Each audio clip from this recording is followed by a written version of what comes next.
இன்றைய இந்த சுமூகமான சந்தர்ப்பத்தில் நம் பாரம்பரியத்தில் முக்கியமான இடத்தை பெற்றுள்ள ஒரு மரம் பற்றி, அதாவது அரசமரத்தின் ஆன்மீகச் சிறப்பும் அறிவியல் நன்மைகளும் பற்றி பார்ப்போம்.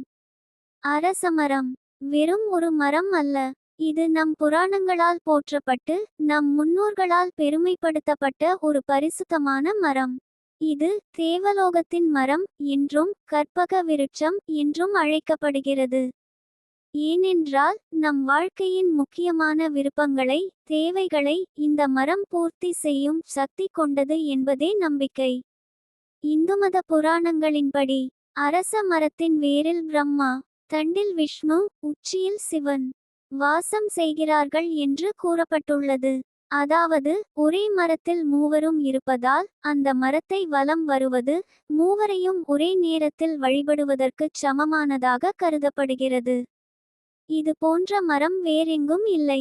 அதனால்தான் இந்த மரத்தை வணங்குவதால் திருமண தடை, குழந்தை பாக்கியமின்மை, நாக தோஷம், சனி தோஷம் உள்ளிட்ட பலவிதமான தோஷங்கள் நிவர்த்தியாகும் என நம்பப்படுகிறது.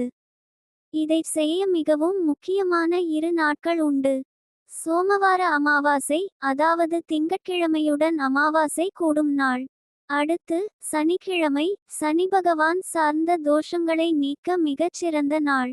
இந்த 2 நாட்களிலும் தவறாமல் அரசமரத்தை சுற்றி வலம் வருவது வாழ்க்கையின் பல பிரச்சனைகளை சமாதானமாக்கும் ஒரு ஆன்மீக வழிமுறையாகவே பார்க்கப்படுகிறது. அரசமரத்தின் அடியில் பெரும்பாலும் விநாயகர் மற்றும் நாகராஜன் சிலைகள் வைக்கப்பட்டு வழிபடப்படுவது வழக்கம்.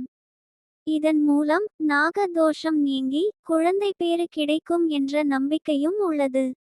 அதே நேரத்தில் இந்த மரத்துடன் தொடர்புடைய சில முக்கியமான நெறிமுறைகளும் இருக்கின்றன. ஞாயிற்றுக்கிழமைகளில் அரச மரத்தை சுற்றி வரக்கூடாது.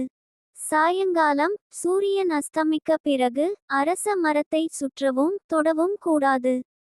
ஐதீக காரணம் என்னவென்றால், பகலில் மகாலட்சுமி வாசம் செய்வார், அந்தி சாய்ந்த பிறகு மூதேவிகள் வருவார்கள் என்பதுதான்.